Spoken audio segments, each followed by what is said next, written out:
Correct. आणि त्यात सगळ्यात पहिले आपण yes high level compatibility and sorry forward compatibility and backward compatibility बघितली होती. करेक्ट. सो फॉरवर्ड मध्ये कशामध्ये इश्यू असतो?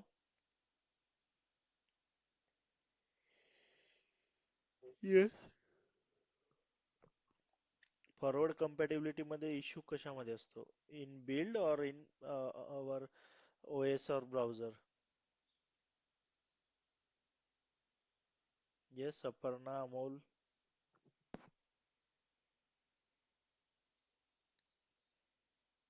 Hello. Yes. In forward OS और browser, are you sure? Yes. हा अमोल.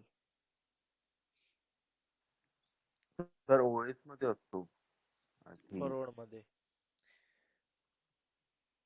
येस. येस. कशामध्ये असतो? Build is correct and OS और browser do not work properly. Okay. So forward मध्ये कशामध्ये असतो? आपल्या ओएस और ब्राउझर मध्ये असतो. आणि बॅकवर्ड मध्ये वाईस वर्जा, आपली ओएस ब्राउझर ओके असतं बट आपल्या बिल्ड मध्ये इश्यू असतो. Okay. Build does not work properly then it is called as backward compatibility. Okay. So आपल्याला जास्त एरर कशामध्ये भेटतात?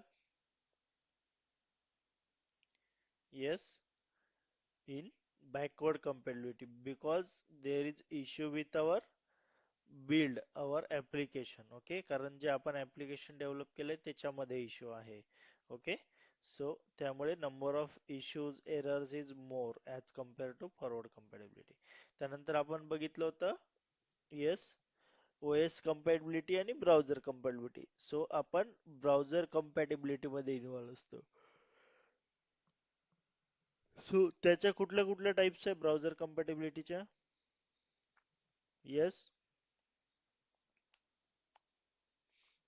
Yes.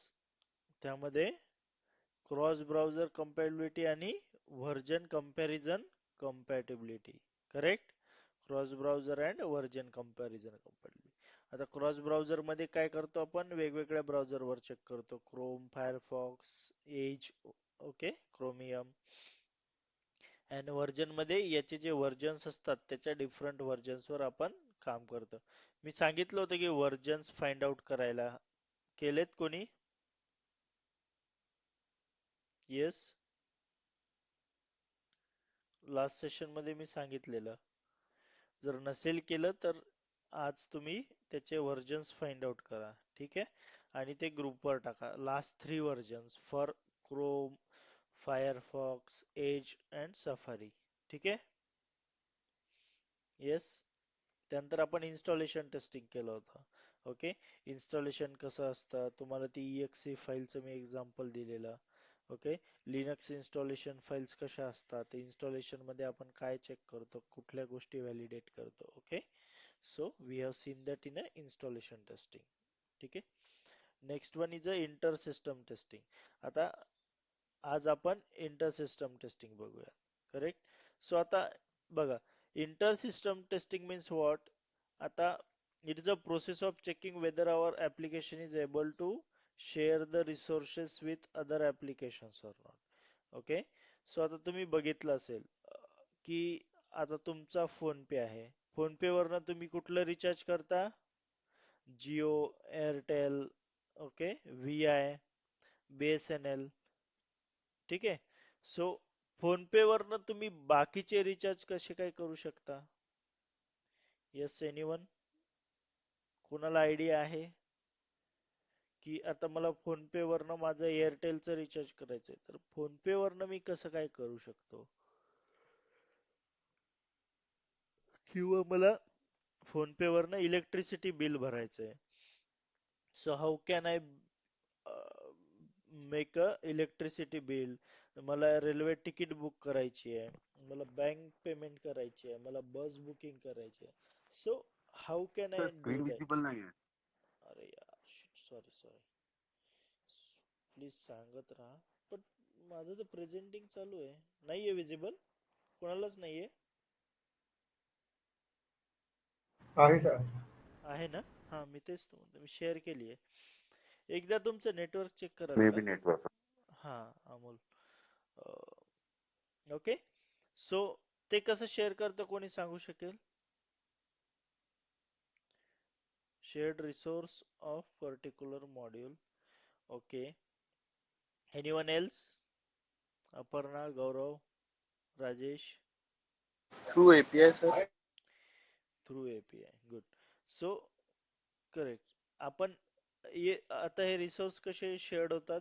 So through API this calls will be shared, और API कॉल्सनी काय होतं, तुमचे रिसोर्सेस शेअर होतात. ओके. आता बघा, फोनपे वरनं मी जेव्हा रिचार्ज करतो तेव्हा मला काय असतं, सगळ्यात पहिले प्लान पाहायचे असतात की कुठले किती रुपयाचे प्लान आहे. आता हा प्लान फोनपे डिसाईड करू शकतो का की जिओचे प्लान किती रुपयाचे असायला पाहिजे? यस. तर नाही. ते डिसाईड कोण करतं? जिओ. ओके. देन फोनपे काय करतो? एपीआय कॉल देतो कोणाला? तर तुमच्या जिओ ऑपरेटरला. Okay. For the it will send request for the recharge offers, की कुठले कुठले रिचार्ज आहे त्याची रिक्वेस्ट जाते तुमच्या ऑपरेटरला, जसे की जिओ, एअरटेल, व्ही आहे. And they will revert back the list of yes recharges. मग कुठले कुठले रिचार्जेस आहेत याची लिस्ट यांना काय भेटते? रिस्पॉन्स मध्ये भेटते. ओके. आणि ती लिस्ट तुम्हाला काय होते? तुमच्या फोन पे ला डिस्प्ले होते. Okay. So through API request and responses. आता then same way bank payment, तुम्ही यूपीआय यूज करता फोन पे ला, आणि यूपीआय यूज करताना काय होतं की तुमच्या बँकेत थ्रू पेमेंट होते. ओके. सो ह्याचे काय जातात? एपीआय कॉल्स जातात तुमच्या बँक सर्व्हरला. Okay. With your valid credentials. आणि जर तुम्हाला बँक स्टेटमेंट पाहायचं असेल तर तुम्ही काय टाकता? तुमचा UPI PIN. Then it will validate that UPI PIN and share the, if it is correct then share the correct balance. Okay. and जर चुकीचे असेल तर तो एरर थ्रो करणार की not a valid UPI pin. Okay. Same वे रेल्वेच्या सर्व्हरशी तो connect करतो, तुमची बुकिंग करतो. सेम वे महावितरणचं बिल तुम्ही फेच करता आणि ते पेड करता. ओके. सो अशा प्रकारे एपीआय कॉल असतात. ठीक आहे. आता तुम्ही चॅट जीपीटी बघितलं असेल. ओके.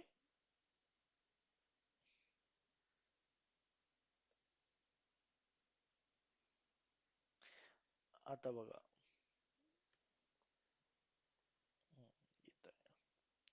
चॅट जीपीटी सर्वांना माहिती आहे? येस.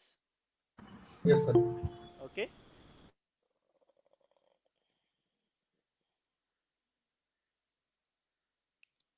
हा.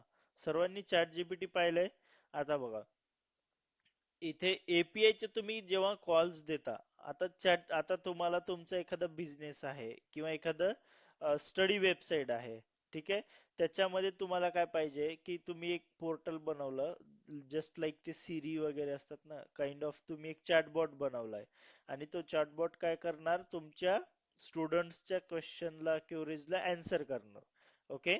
सो आता तुम्ही ते मॉड्यूल बनवू शकत नाही. इट्स एआय बेस्ड मॉड्यूल, त्याला डेटाबेस लागेल वगैरे वगैरे. मग तुम्ही काय कराल? आता सध्या एआय बेस्ड ऍप्लिकेशन कुठलं आहे? तर चॅट जीपीटी आहे. ओके. देन गिटहब कोपायलट आहे वगैरे. सो हे काय करतात की तुम्हाला चार्जेस करतात. Okay. For frontier reasoning module that support tool structure outputs and vision. 200K context length, म्हणजे 200 वर्ड्सच्या context पर्यंत तुम्ही तिथे रिझल्ट घेऊ शकता. सो आता याच्यासाठी काय आहे? 1 मिलियन टोकन. 1 मिलियन म्हणजे किती आहे? 10 लाख. जेव्हा 10 लाख रिक्वेस्ट त्यांना जातील, ओके, त्यासाठी ते किती चार्ज करतायत? येस. किती करतायत? Yes, $15. $15. Okay. Means almost, yes, 1200-1300 रुपयापर्यंत ते चार्ज करतायत. ओके. देन कॅश इनपुट साठी $750 आहे आणि आउटपुट साठी 60 मिलियन, सॉरी, $60 पर 1 मिलियन टोकन. ओके. सो हे ओपन एआय O1 साठी, हे मिनी ओपन एआय मिनी जे आहे त्यासाठी त्यांनी काय केलंय? इथे कॉस्टिंग कमी केली आहे. ओके, माइट बी जे तुमचं त्याला जे आत्ता जे आलंय ना चायनाचं AI, सो त्याचं कॉस्टिंग कमी कमी होतं. त्यासाठी त्यांनी एक ओपन AI मिनी केलं, कारण याचे API चार्जेस टोकन कॉस्ट जास्त होती. मग यांनी इथे काय केली, ही कॉस्ट रिड्यूस केली आहे. जर तुम्ही बघितलं तर इथे $10च केली आहे, इथे 750च्या जागी $5.5 आणि 60च्या जागी $4.4 पर 1 मिलियन टोकन. सो अशा प्रकारे जे रिक्वेस्ट आणि रिस्पॉन्स होतील, तर हे थ्रू टोकन्स होतात. तर अशा प्रकारे त्याचं चार्जेस असतात. ओके, सो हे जस्ट मी तुम्हाला एक्झाम्पल देण्यासाठी सांगितलंय की कशा प्रकारे API कॉल्सचे ते चार्जेस करतात. ओके, सो सेम वे इथे पण होते, बट हे फ्री ऑफ कॉस्ट असतात काही APIs. ओके, जिथे त्यांना चार्जेस लागत नाहीत. ओके, सो अशा प्रकारे तुमचं इंटर सिस्टम टेस्टिंग चालतं. क्लिअर आहे इथपर्यंत? Yes, sir. हॅलो, क्लिअर आहे ना?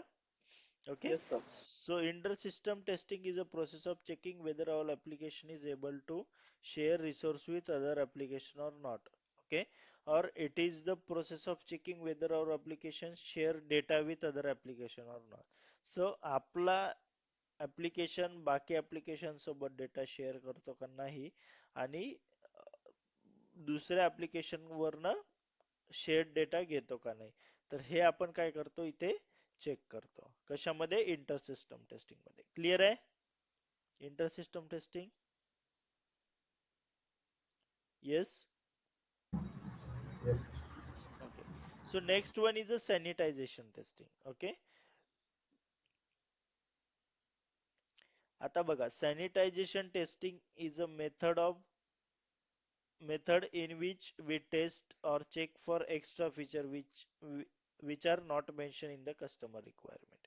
ओके, आता मला एक्झाम्पल द्यायचं झालं तर बघा, आता मी कस्टमरला, म्हणजे मला कस्टमरच्या रिक्वायरमेंट आल्या, तुमच्या SRS BRS बनलाय. ओके, सो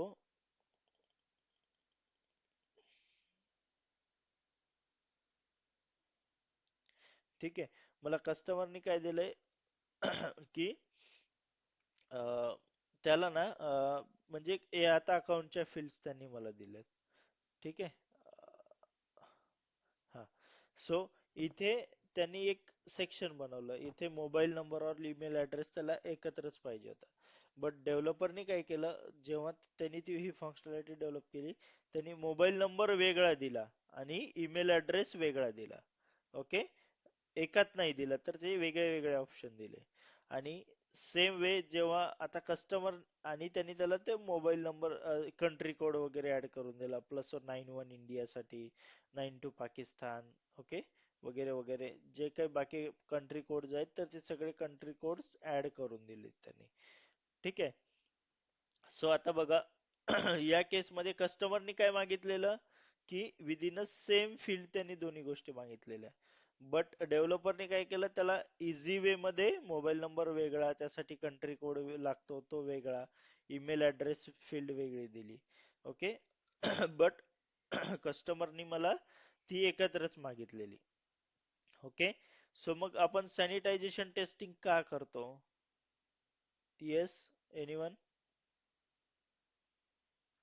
आता मला कस्टमरनी वेगळी मागितली आहे, पण डेव्हलपरनी त्याला सुटसुटीत, म्हणजे mobile number with country code email address वेगळा दिलाय. Then it is good thing और bad thing? Yes, Good thing, sir. Good thing. Okay, Amol, good thing sir. Rajesh? Yes, Rajesh, Aparna, Good, sir. गौरव?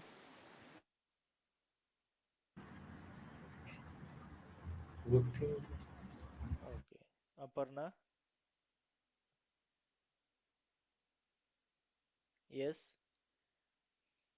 आता बघा, ठीक आहे, आता कस्टमरनं तर रिक्वायरमेंट दिली आपल्याला की हे एकत्रच पाहिजे, बट डेव्हलपरनी त्याला सुटसुटीत दिलंय की मोबाईल नंबर वेगळा. आणि मग आपण काय करतो, गार्बेज टेस्टिंग करतो. याला सॅनिटायझेशनलाच काय म्हणतो आपण, गार्बेज टेस्टिंग म्हणतो. आता मला दिसलंय की हे तर कस्टमरने एकत्र दिले बट डेव्हलपरने याला वेगळं केलं. मग मी काय करणार त्यासाठी बग फाईल करणार आणि ती फंक्शनॅलिटी रिमूव्ह करून घेणार. ओके, ऍज अ टेस्टर माझं काम काय, in garbage testing, sanitisation testing, ती फंक्शनॅलिटी रिमूव्ह करणे. का मी तसं करणार, फंक्शनॅलिटी ती काढून का टाकणार, और त्यासाठी बग का रेज करणार. Yes anyone. रिक्वायरमेंट तशी नाही. येस, रिक्वायरमेंट तशी नाही. Very good. Again anything else. Yes Nikita, Amol, Gaurav, Prajwal. As per requirement design करू सर आपण. त्यांना एकत्र पाहिजे तर आपण एकत्र केलेलं. Okay okay. Anything else. Not required. Okay okay. So बघा, आता त्या केस मध्ये काय होतं, आता मी त्याला वेगवेगळं करून दिलंय. Okay, it's a good thing की बुवा त्याला व्यवस्थित भेटतंय, म्हणजे की इन डिटेल भेटतंय. करेक्ट. सो मोबाईल नंबर साठी वेगळी फील्ड आहे. सो इथे इझिली कस्टमर तर गोष्टी टाकू शकतो. बट आपण गार्बेज कलेक्टर मध्ये ते का फाइंड आउट करतो, because it is not as per requirement. It's 100% correct. But आता तुमचा तुम्हाला जर ती फंक्शनॅलिटी आपण त्याला डेव्हलप करून दिली आहे सध्या ही, ओके, आणि इन फ्युचर जर त्याला यामध्ये एनहान्समेंट करायची असेल तर तो मला चेंज रिक्वेस्ट रेज करेल की मला काय कर, तू मोबाईल नंबर वेगळा करून दे विथ कंट्री कोड आणि ईमेल ॲड्रेसची फील्ड वेगळी करून दे. करेक्ट. सो ही कस्टमरची इन फ्युचर रिक्वायरमेंट ही येऊ शकते. बट आपण काय केलं, त्याला आधीच ती गोष्ट डेव्हलप करून दिली आहे. सो ती चेंज रिक्वेस्ट आपल्याला पुढे चालून येईल का? येस. नाही नाही येत. नाही सर. ओके. आणि त्या केस मध्ये काय होईल, आपल्याला जो बिझनेस भेटणार होता, आता चेंज रिक्वेस्ट ती फ्री ओके. मध्ये तर ती कंपनी करणार नाही, आपली ऑर्गनायझेशन करणार नाही. नाही. ओके. सो त्यासाठी काय करावं लागणार, त्यांना काहीतरी चार्ज करावं लागणार. त्याचप्रमाणे हम्म. करेक्ट. सो इन फ्युचर आपल्याला जर काही त्यामधनं प्रॉफिट होणार असेल ते आपण काय करू, लूज करू इथेच. ओके. ठीक आहे, जर कस्टमरला पाहिजेच नसेल तर ती रिजेक्ट करायला लावेल. बट मोस्टली जर ती फीचर जर चांगलं असेल तर कस्टमर तर तो ऍक्सेप्टच करणार आहे. बट आपल्याला जो इन फ्युचर त्यापासून बिझनेस भेटणार होता तो बिझनेस भेटणार का, तर नाही नो भेटणार. सर. ओके. सो मग या केस मध्ये काय होतं की जो बी आहे आपला बिझनेस अनालिस्ट, ओके, तो काय करणार, ती फंक्शनॅलिटी कस्टमरला सांगणार की आपण अशा अशा प्रकारे यामध्ये चेंजेस करू शकतो, की मोबाईल नंबर वेगळी ठेवू शकतो. ओके. ईमेल ॲड्रेस वेगळा ठेवू शकतो. सो तो त्याला काय करणार, सांगणार की ही एनहान्समेंट आपण सुद्धा करू शकतो. If he is agree, then आपण काय करणार, सेम फंक्शनॅलिटी ठेवून कस्टमरला त्यासाठी चार्ज करून आपण त्याला हँड ओव्हर करणार. करेक्ट. येस. की आपण त्याला सांगणार की अशी अशी फंक्शनॅलिटी, तो बी येतो त्याच्याशी डिस्कस करणार की अशी फंक्शनॅलिटी आपण ऍड करू शकतो. Instead of merging both mobile number email ID we can make it separate. Okay. आपण काय करू शकतो, त्याला सेपरेट ठेवू शकतो. Okay. Then customer will check if it's look goods to him, तर तो गो हेड देईल. त्यामुळे आपल्याला काय होणार, येस ती फंक्शनॅलिटी पण रिमूव्ह करायचं काम नाही पडणार आणि त्याच्यासाठी जे प्रॉफिट होतं एक्स्ट्रा ते पण आपल्याला भेटणार. ओके. सो अशा प्रकारे आपण काय करतो, ही टेस्टिंग करतो. क्लिअर आहे. सॅनिटायझेशन और गार्बेज कलेक्टर का करतो, कसं येस करतो. Sir. Okay. Yes. So next one is a parallelization testing. Okay, it is a process of checking our product with other product. Okay, it is also called as comparison testing. आता माझं application आहे Flipkart, so मी कशासोबत करणार parallelization testing. Yes. Amazon. Amazon. Correct. माझं Google Pay आहे, मी कशासोबत करणार parallelization testing. PhonePe. Pay. PhonePe. Correct. So आपण काय करतो, आपलं ऍप्लिकेशन हे त्याच्या पॅरलल ऍप्लिकेशन सोबत, ज्याच्या कॉम्पिटेटिव्ह ऍप्लिकेशन सोबत आपण टेस्ट करतो, जेणेकरून आपल्या प्रोडक्ट मध्ये काही कमी असायला नको. Okay. We are not going to perform this testing. यामध्ये आपण ऍज अ टेस्टर इन्व्हॉल्व नसतो, बट ऍज अ डेव्हलपर किंवा कस्टमर साइड ते गोष्टी व्हेरीफाय करतात की त्यांचं जे ऍप्लिकेशन डेव्हलप होतंय ओके डेव्हलप झालंय ते त्यांच्या कॉम्पिटिटरच्या रिस्पेक्टिव्हली किती इम्प्रूव्ड आहे किंवा काय इम्प्रूव्हमेंट त्याच्यामध्ये हवी आहे ओके सो या गोष्टीच्या नुसार ते डेव्हलप केलं जातं ओके त्यालाच काय म्हणतो आपण parallelization testing okay as a tester we are not involved in this okay we present with present application we will compare our application okay जे प्रेझेंट ऍप्लिकेशन आहे सपोज अमेझॉन फ्रॉम स्टार्ट होतं but Flipkart त्याच्यानंतर develop झालं मग Flipkart काय करणार त्यांचं जे डेव्हलप झालेलं ऍप्लिकेशन आहे they will check it with Amazon okay clear आहे इथपर्यंत पॅरलायझेशनचा पार्ट ओके Yes, sir. यामध्ये आपले इन्व्हॉल्वमेंट नसते त्यामुळे काही इश्यू नाहीये मोस्टली कस्टमर साईड ते गोष्ट चेक करतात देन आहे ग्लोबलायझेशन टेस्टिंग ग्लोबलायझेशन टेस्टिंग यालाच काय म्हणतो आपण लोकलायझेशन टेस्टिंग सुद्धा म्हणतो ओके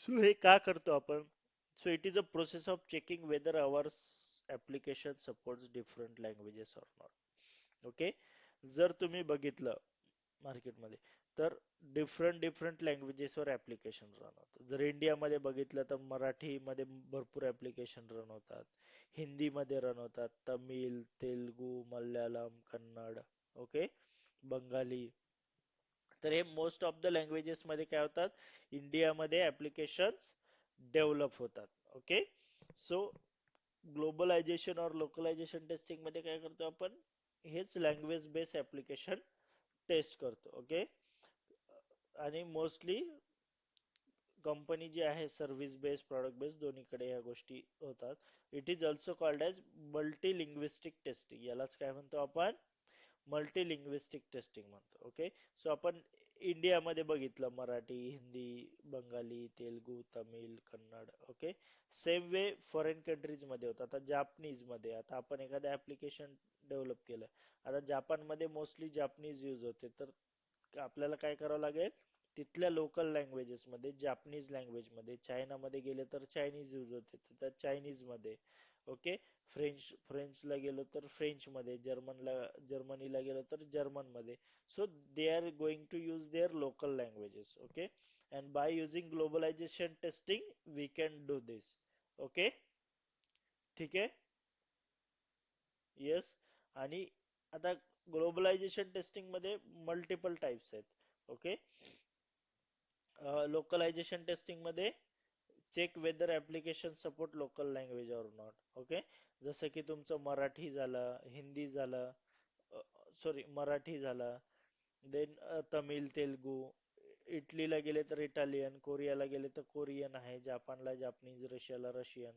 सो ह्या सगळ्या काय त्यांच्या लोकल लँग्वेज आहेत नेटिव्ह लँग्वेज आहेत सो ते काय करतात त्या लँग्वेजेस मध्ये ऍप्लिकेशन यूज करतात सो मग जेव्हा आपण ग्लोबलायझेशन टेस्टिंग करू तेव्हा लोकलायझेशन मध्ये या सगळ्या लँग्वेजेस चेक करतो ओके सो इंटरनॅशनलायझेशन टेस्टिंग मध्ये काय असतं official language of that country okay आता इंडियामध्ये आता ऑफिशियल लँग्वेज जर तुम्ही बघायला गेले तर मोस्टली हिंदी स्पीकिंग आहे okay so we can say that official language is Hindi in India yes because ती जास्त प्रमाणात बोलल्या जाते करेक्ट सो सेम वे आता जपानला गेले तर जपानमध्ये काय बोललं जाते जापनीजच बोललं जाते जपानमध्ये अशा मल्टिपल लँग्वेजेस आहेत का नाहीये so it will be a local language also and internationalize language also correct for Japan yes sir. Okay so same way चायनाला गेले तर चायनीज राहील तुम्ही आता चायनीज मध्ये मल्टिपल आहे चायनीज सिम्प्लिफाईड आहे जे की चायनाची ओरिजिनल आहे चायनीज हाँगकाँग आहे चायनीज तायवान आहे सो जी सिम्प्लिफाईड आहे जे की चायनामध्ये so that will be the official language of China so त्यासाठी तुम्ही इंटरनॅशनलायझेशन टेस्टिंग मध्ये ऍड करू शकता ओके सेम वे globalisation testing okay so globalisation means globally कुठली लँग्वेज जास्त प्रमाणात बोलल्या जाते येस कुठली बोलल्या जाते English. English English so Yes, so we will check whether our application support global language English or not. So त्यामध्ये पण आपण त्याची टेस्टिंग करतो. So globalization testing or localization testing जे तुम्ही म्हणता, it's nothing but your linguistic testing. जेव्हा तुम्ही application language मध्ये रन करता, ते application वर्क होतं का नाही ते तुम्ही चेक करता. ठीक आहे. आता एक्झाम्पल देतो. ठीक आहे. आता तुम्ही नायकीचं ऍप्लिकेशन यूज होता. ओके, यूज करता. आता इथे तुम्हाला दिसतंय की नायकीचं ऍप्लिकेशन यूज केलं. ओके, आणि त्याचे जर तुम्ही मेन सेक्शनला गेलेत, सो तुम्हाला हे त्याचे शूज वगैरे दिसत आहेत. ठीक आहे. सो हे कशात दिसतंय तुम्हाला? यस, इंग्लिश मध्ये दिसतंय. करेक्ट. यस. आता मी जर्मन साइड आहे, तर मला काय लागेल? हे सगळं जर्मन मध्ये लागेल. करेक्ट. आता बघा इथे मी लँग्वेजचा कोड चेंज केलं, डी केलं, डी इज फॉर जर्मन. आता मला कुठल्या लँग्वेज मध्ये माझं ऍप्लिकेशन दिसतंय? Yes, German. जर्मन मध्ये दिसतंय. हे बघा, जेव्हा सर्चचं बघा सुचेन झालं इथे. Okay, correct. फोर्स मी सर्च केलं. Yes sir. ओके, इथे प्रॉडक्टचं नाव चेंज झालं. तुमची अमाऊंट आता युरो मध्ये दिसायला लागली तुम्हाला. करेक्ट. हे फिल्टरचं बघा ऑप्शन, फिल्टर वर्जबेन समथिंग. ओके, सॉर्टचं सोर्टनीर नाच समथिंग. सो अशा प्रकारे काय होतं, तुमची लँग्वेज चेंज होते. मग तुम्ही इथे टेस्ट करता. आता बघा काय होतं, मोस्टली ग्लोबलायझेशन टेस्टिंग करताना एखादी स्ट्रिंग आहे, सपोज हे न्यूज अँड हेडलाईट आहे आणि ही हेडलाईन आहे. आता इंग्लिश मध्ये तर ठीक आहे, ही छोटी आहे, पण एखाद्या लँग्वेज मध्ये ना ती खूप लांब झाली आहे. ओके, म्हणजे तिचं ट्रान्सलेशन मोठं आहे. तर मग काय होणार, ही आणि ही स्ट्रिंग एकमेकात काय होणार? येस, मर्ज होणार. मर्जून करेक्ट. घे. हा, सो मग इट्स अ बग. करेक्ट, ते चुकीचं आहे. करेक्ट, ते मर्ज व्हायला पाहिजे का? येस, नाही. नाही व्हायला पाहिजे. मग डेव्हलपर काय करतो, डेव्हलप करताना याच्यामध्ये इनफ स्पेस ठेवतो. ती स्ट्रिंग किती पण मोठी हो, दोन स्ट्रिंगच्या मध्ये एवढा एवढा स्पेस असला पाहिजे. तर या वेनी तो काय करतो, डिझाईन करतो. ओके, सो जेणेकरून आपल्याला तिथे यस इश्यू भेटणार नाही. ओके, किंवा इश्यू येणार नाही. ठीक आहे. हे अशा प्रकारे आपण इथे ग्लोबलायझेशन टेस्टिंग करतो. ओके, यालाच लोकलायझेशन सुद्धा म्हणतो. याच्यामध्ये कोणाला काही डाऊट? सो इथून तुम्ही चेंज करू शकता. आता जॅपनीजला सपोर्ट आहे का नाही? नाहीये. ठीक आहे. Spanish, yes. हा, आता मी स्पॅनिश मध्ये याला चेंज केलंय. ओके, आता इथं स्पॅनिश मध्ये आता हे सर्च आहे. बघा इथे पुन्हा या स्ट्रिंग्स चेंज झाल्यात. करेक्ट. हे होमरे, मुजरे समथिंग, आता हे चेंज झालं. आधी वेगळ्या दिसत होत्या आणि इथे सुचान नाव होतं, जर तुम्ही बघितलं सर्च तर. आता इथं बुस्कार म्हणून आलंय. ओके, सो हे ऍज पर तुमच्या लँग्वेज नुसार काय होतं, यस, चेंज होतं. क्लिअर आहे? Yes. Yes yes. Sir. Okay, so हे झालं तुमचं globalisation testing. Okay, yes. So इथे तुमचं काय जातं, नॉन फंक्शनल टेस्टिंग कम्प्लीट होतं. इथपर्यंत कोणाला काही डाऊट आहे? नॉन फंक्शनल टेस्टिंग मध्ये कोणाला काही इश्यूज आहेत? येस, कोणाला काही विचारायचं आहे? क्लिअर आहे सर्वांना इथपर्यंत? Yes. Yes, sir. Okay, yeah. Yes so sir. Okay, great. So आता नेक्स्ट पार्ट आहे आपलं usability testing. Okay, so usability testing मध्ये काय करतो, it is a process of checking user friendliness of our build और screen, we can say.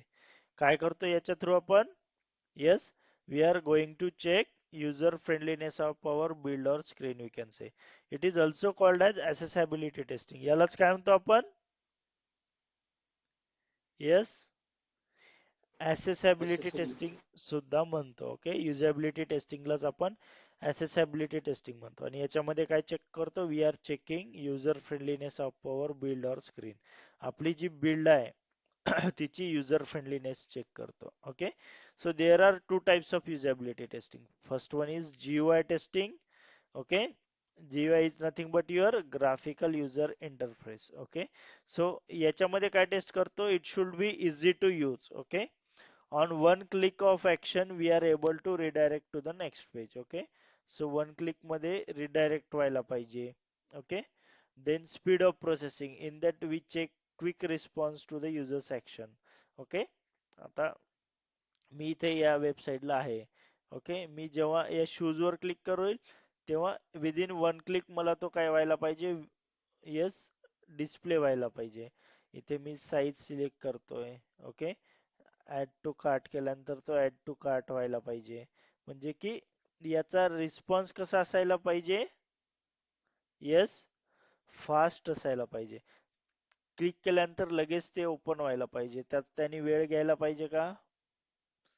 Yes, No. No. Okay, so जर एखादी API किंवा एखादी प्रोसेसिंग जास्त वेळ घेत असेल, so it will be a wrong, कारण तो कस्टमरचा काय करतोय? टाइम वेस्ट करतोय. त्यामुळं स्पीड ऑफ प्रोसेसिंग कशी असली पाहिजे? फास्ट रिस्पॉन्स असला पाहिजे. विदिन अ मिली सेकंड्स तो रिस्पॉन्स भेटायला पाहिजे. तर ते आपण API टेस्टिंग मध्ये सुद्धा चेक करतो की किती वेळ घेते एखादी API रन व्हायला.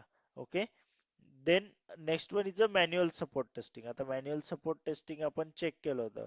Okay, it is a process of checking contact sensitiveness of user manual input. हे कुठं बघितलं आपण मॅन्युअल सपोर्ट टेस्टिंग? एनीवन?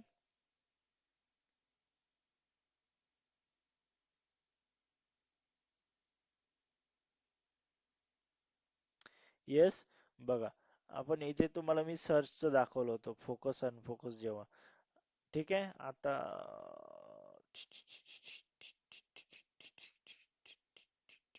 हा, आता मी फ्लिपकार्टला गेलो. ठीक आहे, आता मी सर्च टाईप केलं यम, सो यांनी मला यमचे हे दिले रिस्पॉन्स. येस, यम वरनं रिझल्ट दिलेत.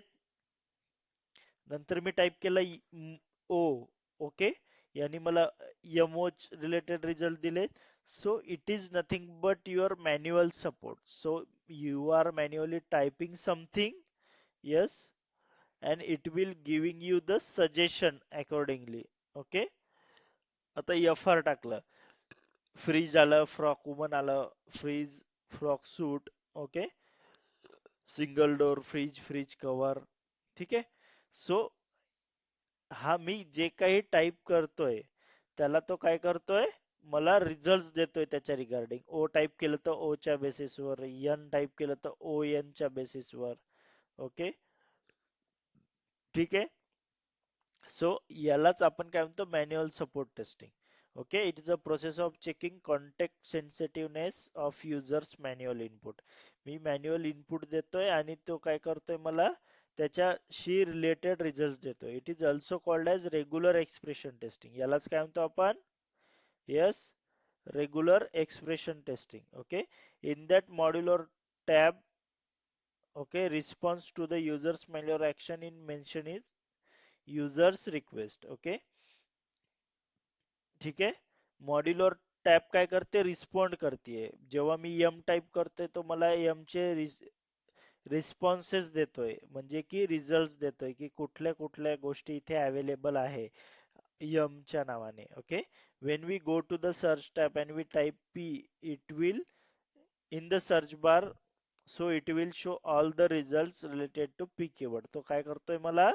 यस, P कीवर्डशी रिलेटेड काय करतोय? रिझल्ट शो करतोय. करेक्ट, सो यालाच काय म्हणतो आपण? मॅन्युअल सपोर्ट टेस्टिंग म्हणतो. क्लिअर आहे हा पॉइंट?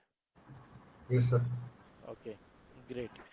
ओके, ठीक आहे, सो आता नेक्स्ट आहे सिक्युरिटी टेस्टिंग. आता सिक्युरिटी टेस्टिंग काय आहे? So security testing is nothing but process of checking privacy related users operations. Okay, आता सिक्युरिटी म्हटलं का तुम्हाला काय लक्षात येतं? काय डोळ्यासमोर येतं?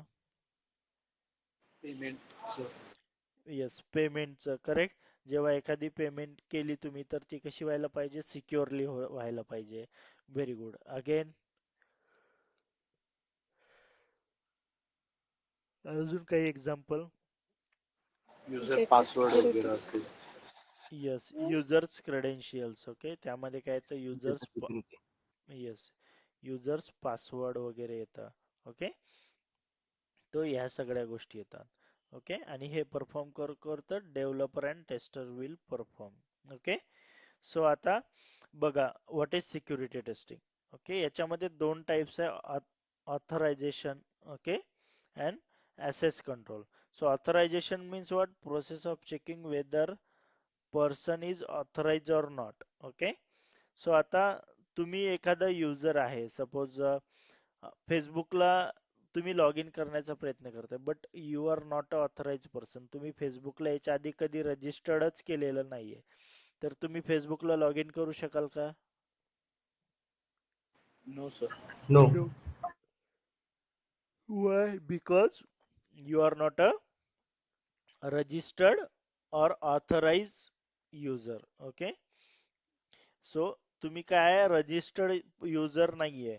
जेव्हा तुम्ही फेसबुकला जाल, साइन अप कराल, तिथे सगळ्या तुमच्या डिटेल्स भराल.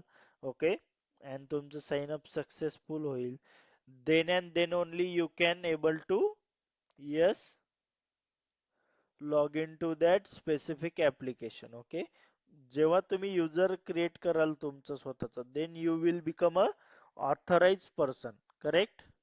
येस ऑथराइज पर्सन तुम्ही होऊन येस. जाल आणि तुम्ही काय करू शकाल, येस तिथे लॉग इन करू शकाल. आता सेम वे बँकिंगचा पार्ट.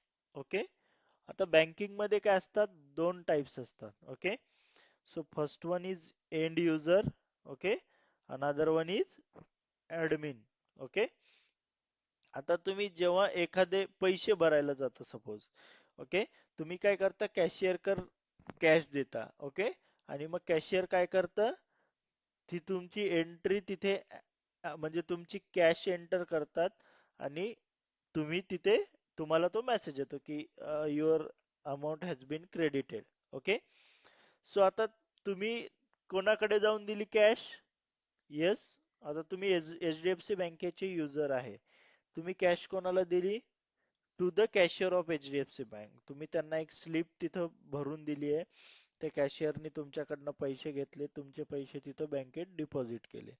आता बघा यामध्ये काय होतं, आता जो कॅशियर आहे त्याच्याकडे, आता तुम्ही ऍज अ युजर आहे, तुमच्याकडे नेट बँकिंगचा ऍसेस आहे, सो तुम्ही करू शकता का कॅश ऍड त्याच्यामध्ये, येस कि बा 1.5 लाख रुपये कॅश मी दिली हे तुमच्या एंडी तुम्ही ऍड करू शकता का? No sir. No. Okay so ही अथॉरिटी कोणाला आहे, येस त्या कॅशियरला आहे. ओके सो मग कॅशियरला काहीतरी अथॉरिटीज असतात.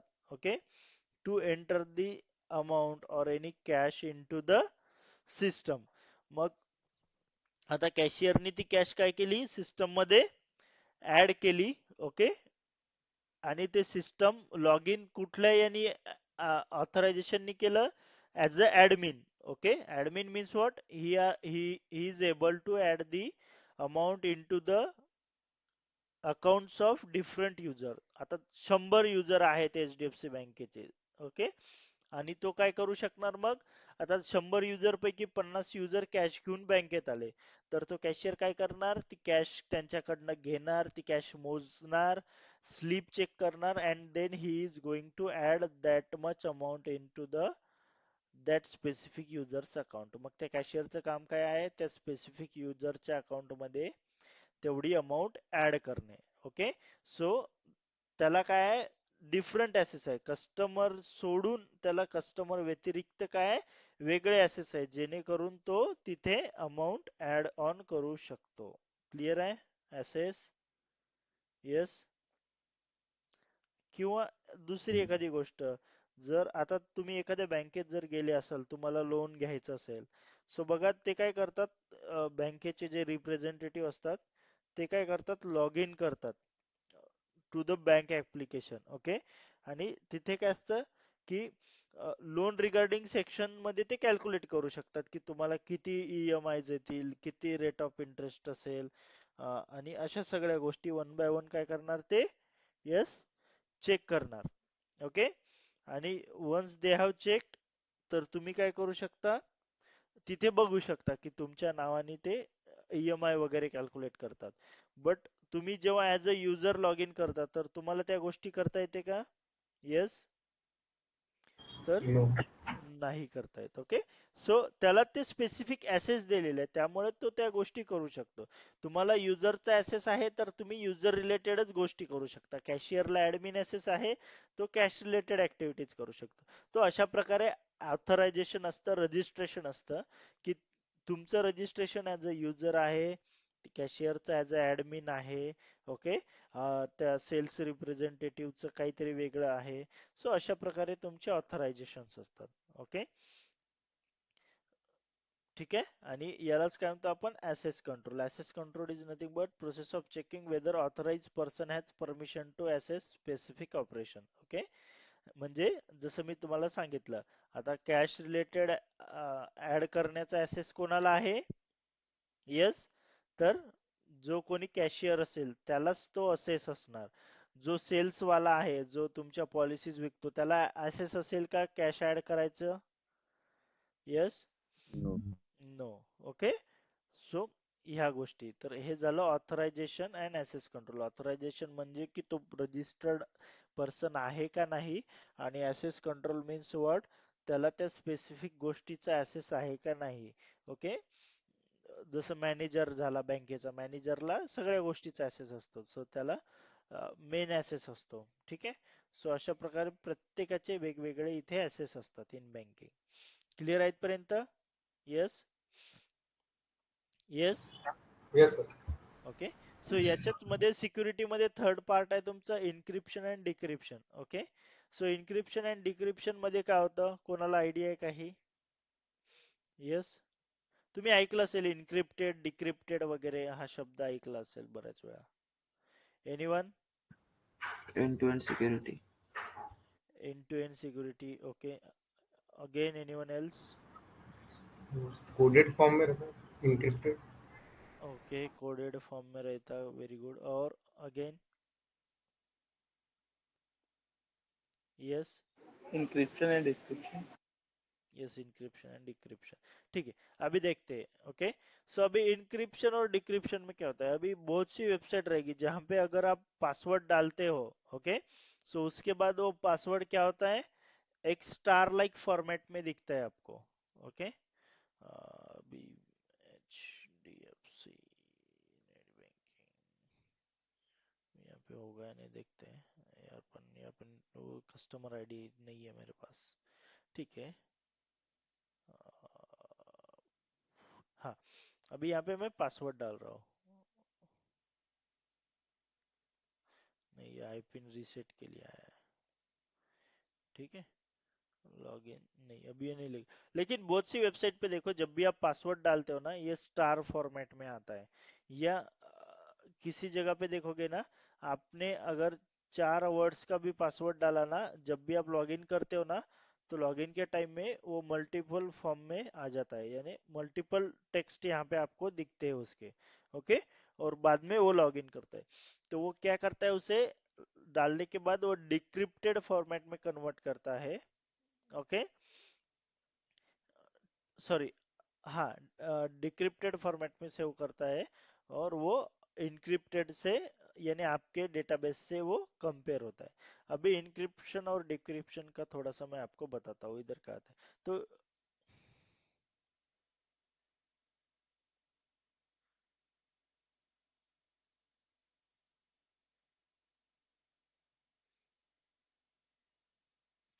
ठीक है. अभी देखो इंक्रिप्शन एंड डिक्रिप्शन में क्या होता है. Encryption and decryption is a algorithm. Okay. अभी आप यहाँ पे देखोगे तो ये हमारा यहाँ पे अल्गोरिदम रन होता है. सो अभी आपने यूजर क्रिएट किया है, ठीक है, फेसबुक के आपने यूजर क्रिएट किया है, वहां पे एक पासवर्ड डाला है, abc@123. ओके. तो ये अभी कितने वर्ड्स का पासवर्ड है आपका? यस, 7 वर्ड्स का है. लेटर्स का है, ठीक है। तो ये क्या करेगा अल्गोरिदम, ये 7 लेटर को थ्रू अल्गोरिदम कन्वर्ट करके एक 40 वर्ड्स का एक रैंडम कोड जनरेट करेगा स्पेसिफिक उसके लिए। क्या करेगा? यस, 40 वर्ड्स का code random generate. Code generate करेगा। ओके, तो आपका ये 7 लेटर का था तो वो 40 वर्ड्स का हो जाएगा। या आपने ABC XYZ@123 लिया, उसका भी क्या करेगा वो सेम वे 40 वर्ड्स में करेगा, लेकिन उसका कॉम्बिनेशन क्या रहेगा, अलग रहेगा। ओके, सो ये इसमें इंक्रिप्शन डिक्रिप्शन में क्या होता है, आपको प्लेन टेक्स्ट को वो क्या करता है कोडेड फॉर्मेट में, एक सीक्रेट कोडेड फॉर्मेट में क्या करता है वो, यस, कन्वर्ट करता है और उसे सेव करता है। ओके, अभी उनका कुछ एल्गोरिदम रहेगा कि ये ए के लिए वो एक XYZ लिखेगा, बी के लिए PQ T लिखेगा, ऐसा समथिंग। तो वो चेंज करते जाएगा as per every words. Okay, और वो आपका यहाँ पे डिक्रिप्टेड फॉर्म में सेव होते जाएगा, ठीक है। और सेम वे अभी यहाँ पे देखो, encryption and decryption algorithm method use to transfer data encryption. Okay, data को क्या करेगा वो ट्रांसफॉर्म करेगा and reverse the transformation to description. Okay, अभी ट्रांसफॉर्म करने को यानी चेंज करने को क्या बोलते हैं हम, इंक्रिप्शन करते हैं। और वो इंक्रिप्टेड फॉर्म को जब भी हम फिर से वापस लेते हैं तो वो डिक्रिप्शन होता है। Okay, to secure sensitive information. Okay, they em- employ mathematical operation and techniques to ensure confidentiality and integrity. Okay, अभी देखो इंक्रिप्शन क्या है, the process of converting readable data plain text into a unreadable format, जिसे cipher text कहते हैं, using a specific algorithm and a key. एक की और एल्गोरिदम के बेसिस पे वो करते हैं। ओके, ठीक है। A secret piece of information used to conjunction with the algorithm encrypt and decrypt data. Okay, okay, इतना ही इम्पोर्टेंट है। तो एक 40 वर्ड्स वगैरह में लेटर्स में वो कन्वर्ट करता है, ठीक है। Okay, so it will save confidential details in the security code language. अब इंक्रिप्शन में क्या करेगा वो, यस, तुम्हारे कोड, तुम्हारे प्लेन टेक्स्ट को किस में करेगा वो, एक मैथमेटिकल कोड में कन्वर्ट करेगा। और डिक्रिप्शन में वही मैथमेटिकल कोड को वो क्या करेगा, प्लेन टेक्स्ट में कन्वर्ट करेगा। Okay, so this is nothing but your encryption and decryption. Clear है सबको? Yes, yes sir. Yes, okay, sir. Okay, very good. Okay, so यही हमारा सिक्योरिटी। अभी परफॉर्मेंस बचा है, तो अभी 4 मिनट है, ठीक है। मैं ओवरव्यू दे देता हूँ और कल के लेक्चर में इसे डिटेल में देखेंगे। So performance testing means what, performance testing is nothing but process of checking speed और processing of our build.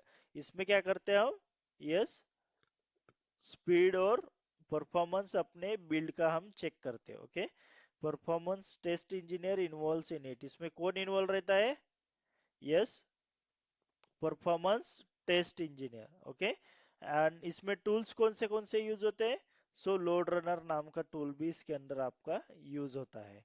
Okay, this is this creates a simulation like many users are using system at a times। अभी ये performance tester tool के अंदर क्या करते हैं, एक environment create होता है और उसमें जो अभी थाउजेंड्स यूजर है, तो thousands user eight A time log in कर रहे हैं, तो ये सिचुएशन क्रिएट की जाती है, उसमें आपके सर्वर की परफॉर्मेंस चेक की जाती है। Okay, check load stress and volume. Okay, और हमें ये टेस्टिंग में इन्वॉल्व होते हैं। ओके, सो ये क्या करेंगे हम कल के सेशन में इसे इन डिटेल पढ़ेंगे, ठीक है। यहाँ तक किसी को कुछ डाउट है, कुछ पूछना है? Yes, Gaurav, Aparna, Prajwal, Rajesh, Amol. No sir. Okay. Okay, okay clear okay. है No, सबको? sir. Okay, Yes, sir. Good. Yes, sir. Okay, चलेगा। ओके, देन आज क्या करते हैं, यहीं पे रुकते हैं, ठीक है। कल मिलते हैं same time. Okay, yes so sir. Yes sir.